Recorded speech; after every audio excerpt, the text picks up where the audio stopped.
Hi Aries! Welcome sa ating Tagalog reading channel sa buwan ng March 2024. Ako ay si Abby at isa akong intuitive reader. Gagawin natin ang inyong general life reading sa buwan ng March all the way to the next 3 to 6 months. So, March, April, May, June, July, and August. Remember na ito ay isang collective reading. Hindi to personal reading, so maaaring mag-resonate yung reading na to sa inyo or may not resonate for this month.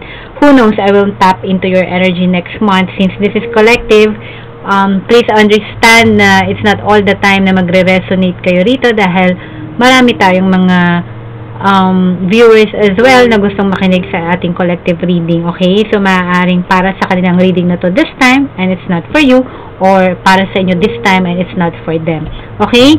So, gagawin natin ang inyong general life reading. Sa mga new viewers natin, welcome po sa ating Tagalog reading channel. Sa mga current subscribers, maraming salamat po sa pagtangkilik ng inyong mga monthly Tagalog readings. I appreciate that.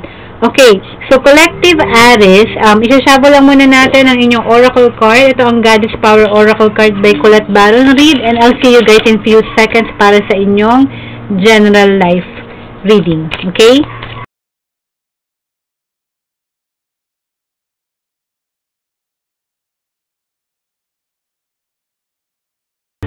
Hi again, Aries. So, kukuha na tayo ng 7 oracle cards para sa inyong general life snapshot. Remember na collective reading ito.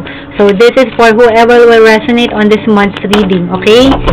7 cards para sa ating collective Aries general life reading in the next 3 to 6 months to. Specifically, para sa March. So, at position 1, Aries, meron kang knowledge. Nandyan si Athena. Lumabas si Athena. Okay? Position 2, meron kang ambition. Nandyan si Aiki. Okay? Goddess Aiki. Tapos, position 3, nandito ang beauty. Si Bensai. Hindi ko alam kung Zen or yeah, Bensai Zen. Beauty. Okay? Position 3. And then, position 4, Aries collective, meron kang, nandyan si Maat. Goddess Maat for truth. Position 5, nandito si Green Cara or Zara, Salvation.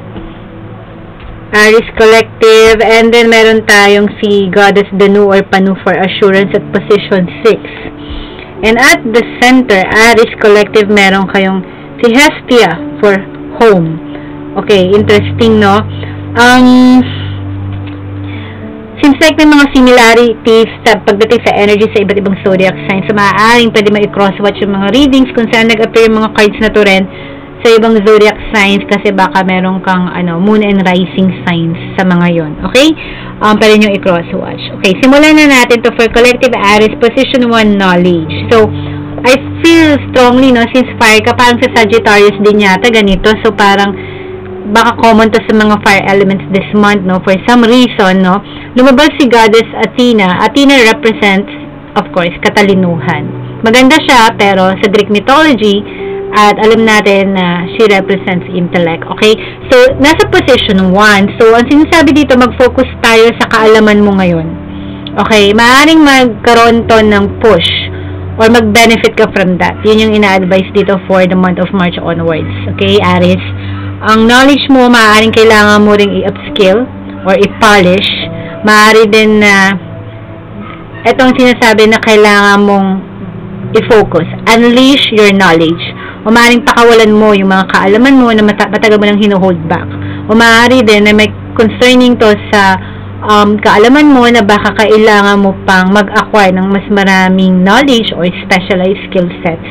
It's more like to me na parang advice kasi baka from here, no, yung focus mo kung nandito sa iyong mind, sa ating pag-iisip, I think makakatulong yan para it will aid you makapag-isip tayo ng mas decisive. Maiwasan natin yung indecisiveness natin, Aries, no, or doubt or confusion. So, ang sinasabi dito, tap into kung ano yung facts.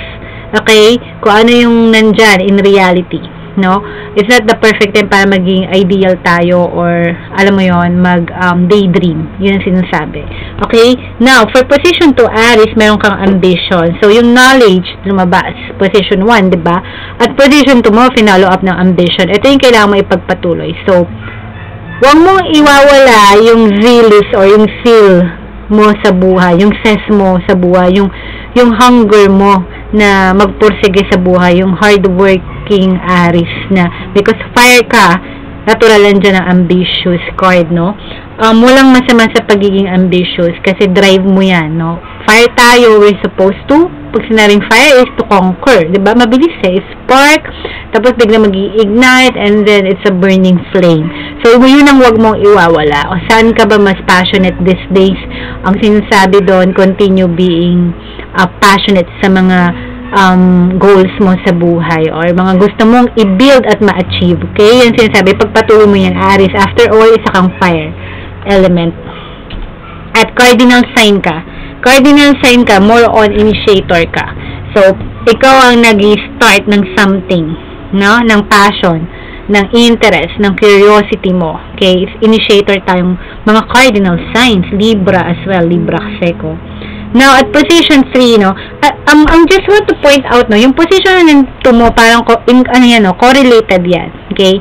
Yung katalinuhan, yung pag-iisip, yung ambition mo. So, may kinalaman to sa mga bagay na related sa career mo at sa money or mga bagay na pinaplano mo lately. Okay? It's more like an advice, I tell you guys. Pero ang sinasabi nga dito, if you're ambitious, then kailangan i-pursue mo yung knowledge para makamit mo yung mga ambisyon mo sa buhay. Okay, at position 3, manifestation card mo, nandito ang beauty, no? Okay. Maaaring physical beauty to, no? Tinatry natin to look good para to present ourselves really well. Especially, no, it doesn't only concern yung physical aesthetic natin, but more on, I think, you try to manifest beautiful things in life. Yun ang dinedesire mo for March onwards, okay? And walang masama doon kasi nandiyan ang ambitious card. Ambitious card, nandiyan ang beauty. So, you try to manifest beautiful things in life, yung mga things that will help enable you or empower you to look good and to feel good, okay?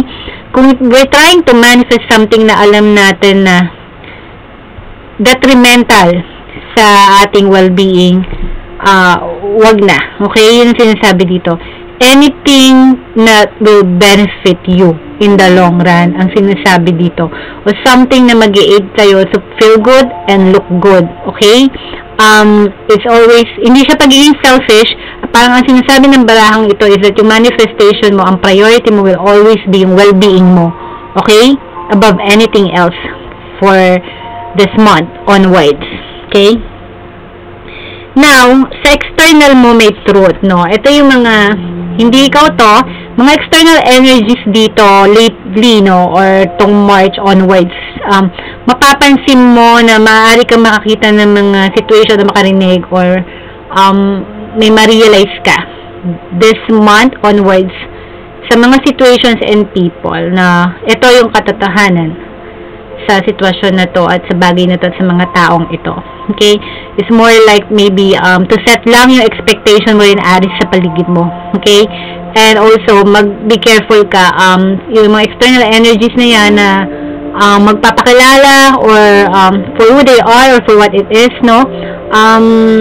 Maybe it's not something you expect, no? Or parang may whirlwind something dito na nangyari na na-expose ang truth. So, be careful lang or brace yourself. Okay? For mga informations na and facts na darating sa'yo. Okay? And it could also be parang advice na rin kasi maaaring gina-guide ka na yung external energies mo, baka kailangan mong i-discern ang truth sa lies. Alright?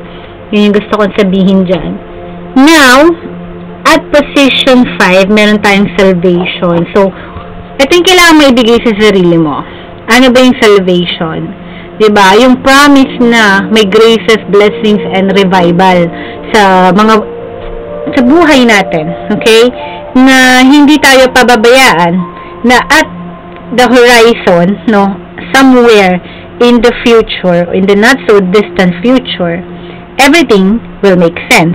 Yun ang ibig sabihin ng salvation. In my personal, intuition ngayon, based dito sa reading mo. Okay? So, ito yung kailangan mo ibigay sa sarili mo. Huwag tayong mag-doubt na wala na, that all is lost or half empty ang glass mo. Huwag ganon. Okay? So, kontrolin mo rin yung thoughts mo. And yung mga manifestations mo, like I said, will always or should always benefit you. Something na marere-rewardan ka. Nandiyan ang salvation. Yan ang kailangan mo ibigay sa sarili mo. Put yourself dun sa pedestal if you deserve it. Huwag mo i-undermine or sometimes humble tayo, yes, pero give credit din sa sarili mo. Okay? Kasi I think you could bring in, marami kang kayang ibigay sa mundo. Marami kang makakontribute sa community mo, sa family mo, at dun sa mga taong nasa paligid mo. Okay? Kung nasa lows of the lows ka at the moment, ang sinasabi dito, don't worry kasi itataas ka. Nasa highs of highs ka at one point in the coming days, in the coming weeks, in the coming months. Okay? And at position 6, meron tayong new beginnings dito. At binibigyan ka ng assurance, Aries. Nandyan si Goddess Panur Danu for assurance na may bagong simula sa'yo. Okay? Sa mga new beginnings mo, meron at merong darating. Kung feeling mo stuck ka ngayon sa isang crossroad or sa isang situation or cycle na feeling mo boring na or redundant or repetitive, don't worry, there will be shaken ups and new beginnings para sa'yo. Nandiyan si Danu. May assurance pagdating sa mga bagong simula mo, Aries. Okay? And then at the center, interesting, dahil my home, nasa lessons siya, no? Maybe it's about time ngayon sa lessons learned mo. May mga kailangan kang matutunan or natutunan na mas ma-appreciate yung things na malapit sa puso mo. Yung things na feel like home, family, friends, yung mga old memories, old people, old places. You need to go back sa inner youth mo, sa childhood mo, no? Because these things brings parang memories, good old days, longingness, namimiss mo to, kailangan mong balikan.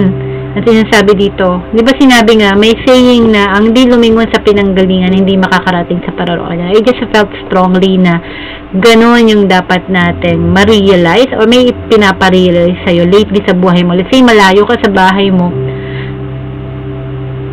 hindi wala ka sa home mo, or you don't feel belong right now,